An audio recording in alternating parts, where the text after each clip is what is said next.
किसान भाइयों बहनों नमस्कार, स्वागत है आप सभी का कार्यक्रम गांव किसान के आज के अंक में। मैं हूं आपके साथ ज्योत्सना। गांव किसान एक ऐसा कार्यक्रम है जिसमें हम आपको खेती किसानी और पशुपालन के संबंध में तो विशेष जानकारियां देते ही हैं, साथ ही आपकी मुलाकात करवाते हैं एक ऐसे कामयाब किसान से जो कि आज दूसरे किसानों के लिए मिसाल बन चुके हैं।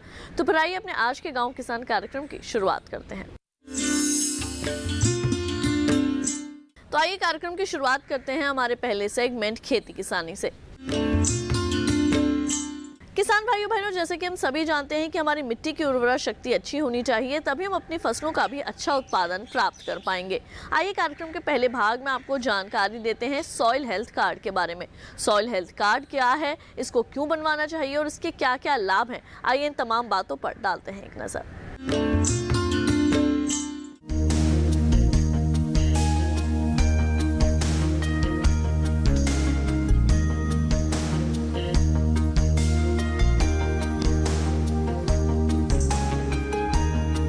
सॉइल हेल्थ कार्ड आज किसान के लिए बहुत ही ज़्यादा ज़रूरी है। हम चाहते हैं कि इस स्कीम का फ़ायदा जो हमारे यहाँ के किसान हैं, सभी किसान इसका भरपूर फ़ायदा ले सकें। सॉइल हेल्थ कार्ड का एक मेन मकसद है सॉइल टेस्टिंग। सबसे पहले हमने फील्ड में जाना है और सॉइल सैंपल लेना है। और मैं फार्मर से ये कहना चाहूँगा कि सॉइल सैंपल लेने का आपको सही तरह से पता होना चाहिए। आपको जब भी सॉइल सैंपल लेना है, ज़मीन को पहले ऊपर से साफ़ करके 15 सेंटीमीटर की जो लेयर है, खुरपी होती है, जो यहाँ का लोकल वर्ड है, खुरपी लेनी है। उसमें जंग नहीं लगा होना चाहिए। खुरपी को एक वी शेप में अंदर डीप अंदर जाना है, दोनों तरफ से खुदाना है और एक सैंपल मिट्टी का लेना है। इसी तरह से रैंडम एक खेत में से 5 सैंपल लेने हैं। जब जो पांचों सैंपल इकट्ठे हो जाएंगे, उनको मिक्स करना है, उसको आधा करना है, फिर आधा करना है। इस तरह से 250 ग्राम का सॉइल सैंपल कलेक्ट हो जाएगा। उस सॉइल सैंपल को हमने सॉइल जैसे हमारे अधिकारी आएंगे, हम खुद इकट्ठा करके ले जाएंगे और सॉइल टेस्टिंग लैब में जाएगा। तो उसमें हम देखेंगे कि उसमें किन किन पोषक तत्वों की, किन किन न्यूट्रिएंट्स की कमी है और कौन कौन से न्यूट्रिएंट्स हमारे यहाँ ज़्यादा हैं। जैसे मेन हमारे मेजर न्यूट्रिएंट्स हैं NPK और जो आते हैं micro nutrients, copper, iron, zinc, manganese. लेकिन हमारे यहाँ किसान ज़्यादातर जोर देते हैं नाइट्रोजन डालने पर और फास्फोरस डालने पर। पोटाश यहाँ हमारे यहाँ पे लोग बहुत कम यूज़ करते हैं। तो जब ये सॉइल हेल्थ कार्ड उनको आएगा, जब उनको सारी पूरी जानकारी मिलेगी कि हमारी मिट्टी में किन किन चीज़ों की कमी है और क्या क्या चीज़ें ज़्यादा हैं, तो फार्मर्स को ये बेनिफिट होगा कि जैसे वो यूरिया ज़्यादा डालते हैं तो यूरिया की मात्रा वो केमिकली वो कम यूज़ करेंगे और बाकी जो न्यूट्रिएंट्स की मात्रा उनको ये पता चलेगा कि हमें इसमें कितनी डालनी है। और मैं किसान भाइयों से एक और गुजारिश करूंगा, सॉइल हेल्थ कार्ड ज़रूर बनाएं। और एक चीज़ इसको मैं एक आज जो हेल्थ इशू है, जो केमिकल हम बहुत ज़्यादा यूज़ कर रहे हैं मिट्टी में, वो सीधा कार्बोनेट जैसे नाइट्रोजन है, ये सारे मिट्टी में जा रहे हैं, अंडरग्राउंड वाटर में जा रहे हैं। तो क्या हो रहा है, ये अंडरग्राउंड वाटर जो है हमारा पोल्यूटेड होता जा रहा है। कार्बोनेट्स की मात्रा इतनी ज़्यादा हो गई है पानी के अंदर। यही पानी जब हम टैप वाटर के थ्रू या हैंडपम्प के थ्रू खुद पीते हैं तो हमारे अंदर जा रहा है। उसी की वजह से पंजाब में आज आपने सुना होगा कि एक कैंसर ट्रेन स्पेशल जाती है, और ये कंडीशन जम्मू में और हमारे एरिया में ना आए। तो मैं यही कहूँगा कि आप ऑर्गेनिक खेती की तरफ थोड़ा आएँ, जैविक खाद का प्रयोग करें। सॉइल टेस्टिंग जो डिपार्टमेंट एग्रीकल्चर जम्मू जो यहाँ पे कर रहा है, ये हमारा मेन मकसद ये है कि हम मैक्सिमम फार्मर्स को इसके अंडर सॉइल टेस्टिंग की जाए। और इसमें फ्री ऑफ कास्ट गवर्नमेंट की तरफ से ये स्कीम आई है और हर फार्मर को इसका लाभ लेना चाहिए। एक कनाल, जिसकी आधा कनाल ज़मीन है, 1 कनाल ज़मीन है और मैक्सिमम जितनी ज़मीन है, हम सैंपल लेंगे, सैंपल कलेक्ट करेंगे, उनको सॉइल टेस्टिंग लैब में लेकर जाएंगे और उसकी जो रिपोर्ट जैसे ही आती है, ये आपके बीच में रिपोर्ट दी जाएगी। पहले क्या होता था कि सॉइल हेल्थ कार्ड नहीं दिए जाते थे, फार्मर भूल जाता था, कुछ हो जाता था। लेकिन अब क्या होगा, सॉइल हेल्थ कार्ड जब आपके घर पे होंगे, आपको पता होगा कि मुझे कितने पोषक तत्व मेरी ज़मीन को ज़रूरत है और मुझे कितने डालने हैं। इससे आपके पैसे भी बचेंगे और हम लोगों की हेल्थ भी अच्छी रहेगी और हम कम से कम केमिकल यूज़ करके ज़मीन की फर्टिलिटी जो है, जो धीरे धीरे केमिकल फर्टिलाइज़र डालने की वजह से ख़त्म होती जा रही है, वो भी हम उसकी फर्टिलिटी को बचा सकते हैं।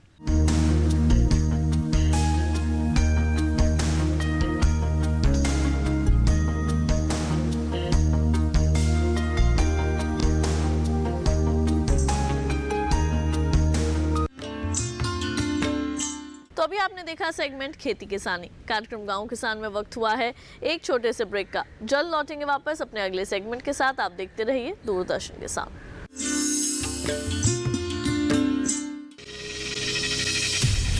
आपकी जीवन शैली और जीने के अंदाज को टटोलता कार्यक्रम, जहां हर दर्द के हमदर्द होते हैं हम और पूछते हैं आपसे, कैसे हैं आप? कैसे हैं आप? कैसे हैं आप?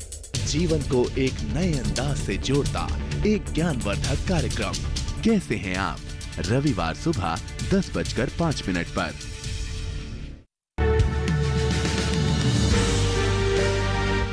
साल से लगातार कृषि दर्शन है आपके साथ। खेती की नई तकनीकों से लेकर किसानों की हर समस्या का हल,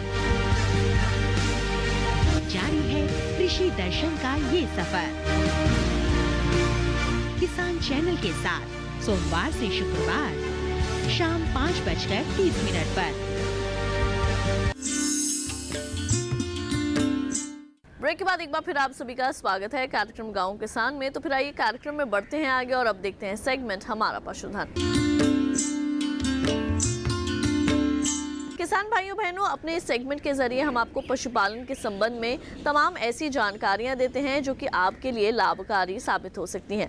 आज हम आपको मल्टी लेयरिंग पोल्ट्री फार्मिंग के बारे में जानकारी देंगे।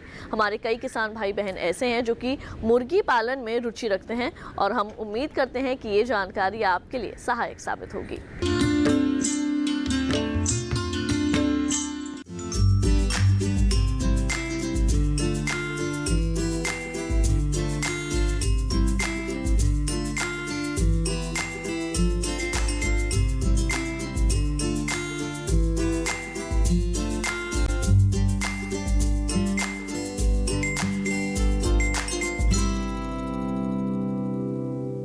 किसान भाइयों, जिस प्रकार से हम देख रहे हैं कि देश में हमारे जनसंख्या बढ़ती जा रही है, वैसे ही दिन पे दिन हमारे यहाँ कृषि योग्य भूमि प्रति व्यक्ति यदि हम बात करें तो काफ़ी कम होती जा रही है। ऐसे परिप्रेक्ष्य में यदि हम देखें तो किसान भाइयों के सामने ये एक समस्या उत्पन्न हो जाती है कि वो ऐसा कौन सा व्यवसाय अपनाएं जिससे वे अपने उस व्यवसाय को आय के रूप में अपना सकें। तो पशुपालन और मुर्गी पालन एक ऐसा क्षेत्र है जिसमें किसान भाई कम ज़मीन अगर उनके पास है तो उसमें अपने इसको व्यवसाय के रूप में अपनाकर उससे लाभ प्राप्त कर सकते हैं, आय अर्जित कर सकते हैं। इसी परिप्रेक्ष्य में यदि हम देखें तो मुर्गी पालन जो कि मुख्य रूप से दो प्रकार से किया जाता है, मांस उत्पादन हेतु जिसको कि हम ब्रॉयलर उत्पादन के नाम से जानते हैं, दूसरा अंडा उत्पादन जिसको कि हम लेयर फार्मिंग के नाम से जानते हैं। और ये दोनों ही ऐसी योजनाएं हैं जिसपे भारत सरकार के द्वारा नाबार्ड के माध्यम से कई प्रकार की योजनाएं चलाई जा रही हैं जो हमारे देश के विभिन्न प्रदेशों में भी किसानों को लाभ पहुँचा रही हैं। तो जो भी किसान भाई हमारे इस संबंध में कोई भी जानकारी लेना चाहते हैं वो अपने निकटतम नाबार्ड के कार्यालय से जाकर इस पे जानकारी प्राप्त कर सकते हैं। जैसा कि मैंने बताया कि मुख्य रूप से मुर्गी पालन दो तरीके से किया जाता है, मांस के लिए और अंडा उत्पादन के लिए। तो अंडा उत्पादन एक ऐसा व्यवसाय है जिसमें हम मुर्गियों से अंडा उत्पादित करके और उसे बाज़ार में हम बेचते हैं और हमारे किसान भाइयों को उससे अच्छा आय प्रतिदिन प्राप्त हो सकता है। इसमें वर्तमान समय में 10,000, 15,000 और 25,000 की लेयर फार्मिंग के ऊपर नाबार्ड की तरफ से कुछ योजनाएं चलाई जा रही हैं जिसमें विभिन्न प्रदेश सरकारों द्वारा इस पर सब्सिडी भी प्रदान की जा रही है। और जो किसान भाई इसको अपनाकर इसको आय के रूप में या व्यवसाय के रूप में इसको कर रहे हैं वो इससे लाभ भी अर्जित कर रहे हैं। साथ ही साथ इसमें नित्य प्रतिदिन यदि हम देखें तो बहुत सारी चीज़ें मुर्गी पालन व्यवसाय में आधुनिक तरीके से करने पर उससे इसमें आमदनी का जो जरिया है वो और अधिक बढ़ जाता है। इस व्यवसाय में मुख्य रूप से हमें ध्यान में ये रखना चाहिए कि हमें विशेषज्ञों की सलाह के अनुरूप मुर्गी पालन, चाहे वो ब्रॉयलर फार्मिंग हो या लेयर फार्मिंग हो, उसको अपनाना चाहिए। समय समय पर इसमें टीकाकरण करते रहना चाहिए। साथ ही साथ जहाँ पे भी हम इसकी इकाई को रखते हैं उस इकाई की साफ सफाई पर विशेष रूप से ध्यान देना चाहिए। उनके खान पान, उनकी उत्पादन क्षमता के आधार पर, साथ ही साथ उनकी आयु वर्ग के आधार पर उनको निर्धारित करते रहना चाहिए। जैसे ही लेयर बर्ड्स का उत्पादन काल ख़त्म हो जाता है उससे पूर्व में ही हमें यह सुनियोजित कर लेना चाहिए कि हमें इन बर्ड्स को रिप्लेस करने के लिए जो आगे का स्टॉक चाहिए उसकी भी हमें व्यवस्था पहले से ही कर लेनी चाहिए। इसी के साथ साथ जो आहार है, जहाँ तक संभव हो सके आहार अपने ही फार्म पे यदि हमारे किसान भाई जो लेयर फार्मर है उसको बनाते हैं तो वो आहार पे आने वाला जो अतिरिक्त खर्च जो हम बाजार से खरीदते हैं उससे काफ़ी कम हो जाता है और वो सीधे किसी न किसी तरीके से लाभ के रूप में हमारे किसान भाइयों को प्राप्त होता है। जो लेयर फार्मिंग में मुख्य रूप से बर्ड यूज़ की जा रही है उसका जो बेसिक जर्म प्लाज्म है वो व्हाइट लेग हॉर्न है, जिसको कि विश्व भर में अंडा उत्पादन के नाम से ही जाना जाता है। और हमारे देश में कुछ ऐसे निजी संस्थान हैं जिनके द्वारा इस तरह की इसकी जो स्ट्रेन है वो विकसित किए गए हैं, जो एक साल में 300 से लेकर 330 तक अंडा दे देते हैं। तो इस दृष्टिया से यदि हम देखें तो निश्चित ही यदि हमारे जो किसान भाई हैं अगर वो मुर्गी पालन के बारे में सोच रहे हैं तो अगर वो अंडा उत्पादन को एक व्यवसाय के रूप में अपनाते हैं तो निश्चित ही वो उससे लाभ प्राप्त कर सकते हैं।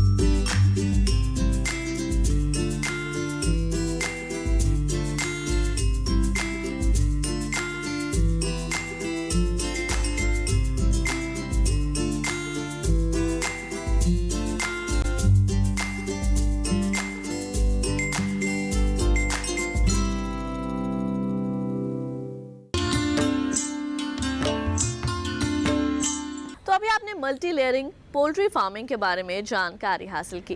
किसान भाइयों बहनों, जैसे कि हम सभी जानते हैं कि मॉनसून का समय चल रहा है और ऐसे में देश के कई राज्य ऐसे हैं जहां पर भारी बरसात हो रही है। ऐसे में हमें अपने पशुओं का ठीक प्रकार से रखरखाव करना बेहद ज़रूरी है। तो आइए देखते हैं कि इस माह का पशुपालक कैलेंडर क्या सलाह देता है।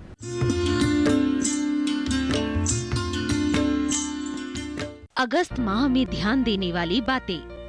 बरसात के मौसम में पशु घरों को सूखा रखें। पशु घरों को मक्खी रहित करने के लिए नीलगिरी या नींबू घास के तेल का छिड़काव करते रहें। पशुओं को खनिज मिश्रण 30 से 40 ग्राम प्रतिदिन दें, जिससे पशु की दूध उत्पादन और शारीरिक क्षमता बनी रहे। पशुओं को बाह्य परजीवी से बचाने के लिए पशु चिकित्सक से परामर्श अवश्य दिलवाएं। पशुशाला में फर्श और दीवार आदि साफ रखें। तुलसी या नींबू घास का गुलदस्ता भी पशुशाला को स्वच्छ बनाए रखने में मददगार होता है। पशुशाला को कीटाणु रहित करने के लिए नीम तेल आधारित कीटनाशक का प्रयोग करें। पशुओं को अत्यधिक तापक्रम एवं धूप से बचाने का उपाय करें। मुंह पका खुरपका रोग, गलघोटू रोग, ठप्पा रोग और फड़किया रोग आदि के टीके नहीं लगवाए हैं तो कृपया अभी टीके लगवा लें। भेड़ बकरियों में पीपीआर, भेड़ चेचक व फड़किया रोग होने की संभावना रहती है, इसलिए इन रोगों से बचाव के लिए टीके अवश्य लगवाएं।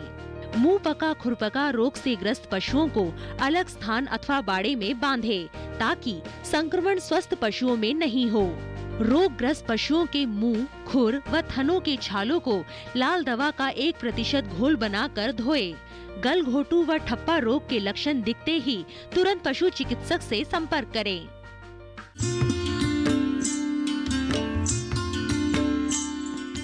तो अभी आपने देखा इस माह का पशुपालक कैलेंडर। कार्यक्रम गांव किसान में वक्त हुआ है एक और छोटे से ब्रेक का। जल्द लौटेंगे वापस कुछ और जानकारियों के साथ। आप देखते रहिए दूरदर्शन किसान।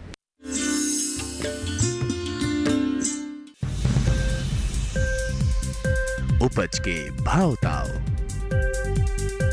आवक का हाल चाल, आयात निर्यात पर पैनी नजर, जानकारों की सटीक सलाह, सिर्फ मंडी खबर में सोमवार से शनिवार सुबह 8:05 पर।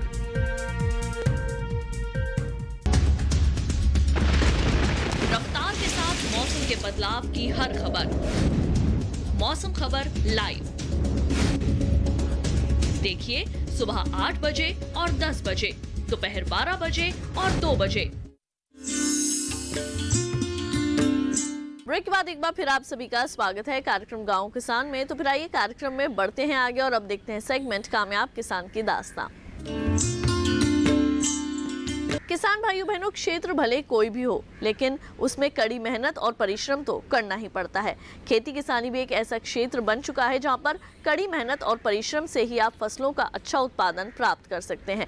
और अगर आप कर रहे हैं जैविक खेती तो निश्चित तौर पर आपको अपनी फसलों का उत्पादन तो अच्छा प्राप्त होगा ही, साथ ही साथ आपकी मिट्टी का स्वास्थ्य और आपका खुद का स्वास्थ्य भी बेहतर बना रहेगा। आइए आज आपकी मुलाकात करवाते हैं एक ऐसे सफल किसान से जो पूर्ण रूप से जैविक खेती कर रहे हैं और दूसरे किसानों को भी जैविक खेती करने के लिए प्रोत्साहित कर रहे हैं।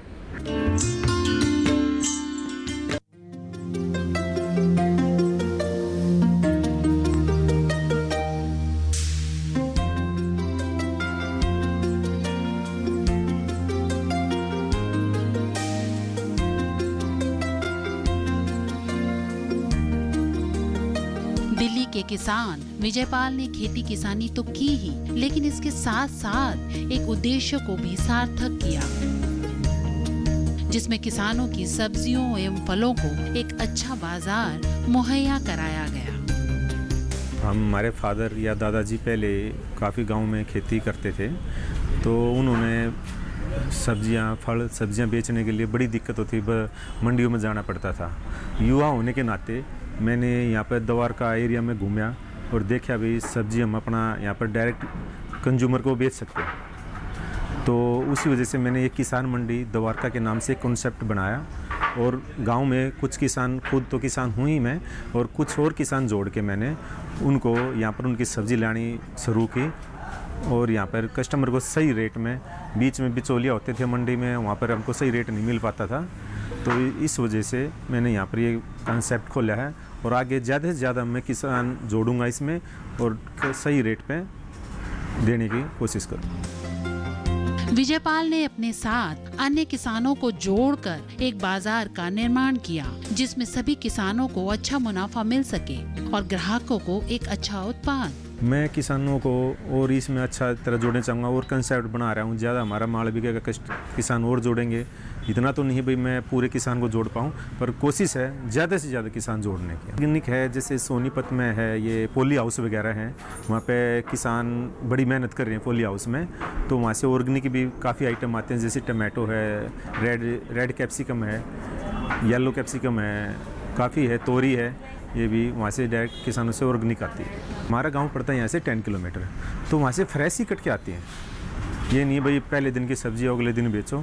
सुबह 8 बजे कटती हैं, 8 साढ़े 7 8 बजे के लगभग, और 10 बजे तक लगभग यहाँ पहुँच जाती है। विजयपाल युवाओं को भी खेती किसानी में कुछ नया कर दिखाने के लिए प्रेरित करते हैं। युवा को मैं यही कहना चाहूँगा कि अपनी मार्केटिंग खुद करें। अगर उसको अच्छी जगह मिलती है उसको अपने माल को बेचने के लिए, कोई ज़रूरी नहीं है मंडी में जाके अपने माल को बेचें। तो अपना माल या फ्रूट एंड वेजिटेबल है तो अपना यहीं पे कहीं भी मार्केट में, बाज़ार में जाके अच्छी जगह है वहाँ पे लेके कर सकता है। ग्राहक भी इस बाजार से संतुष्ट हैं, जहाँ उन्हें सही दाम और सही उत्पाद मिल रहे हैं। सब्जी मोस्टली मैं यहीं से ले जाता हूँ। पहले लेता था मंडी से, वहाँ पे आज लाओ कल तक ख़राब हो जाती थी, यहाँ 3-4 दिन तक बची रहती है और यहाँ पे रेट भी ठीक है और क्वालिटी भी ठीक है। वो दूसरी यूरिया वगैरह डालते नहीं हैं, इससे हेल्थ के लिए भी अच्छा है हमारे। यहाँ सब्जियाँ सब बहुत फ्रेश है, रीज़नेबल है एंड हम लोग बहुत खुश हैं। जो लोग वर्कर्स हैं यहाँ वो लोग भी बहुत अच्छा से अटेंड करते हैं, और क्या चाहिए। प्राइस भी रीज़नेबल है, फ्रेश मिल जाता है, दैट्स ऑल, और तो कुछ चाहिए नहीं।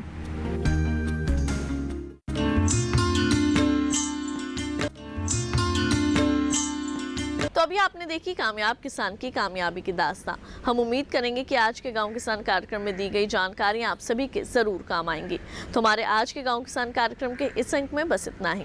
अगली बार फिर होगी आपसे मुलाकात कुछ और खास जानकारियों के साथ। तब तक के लिए मुझे दीजिए इजाजत। आप देखते रहिए दूरदर्शन किसान। नमस्कार।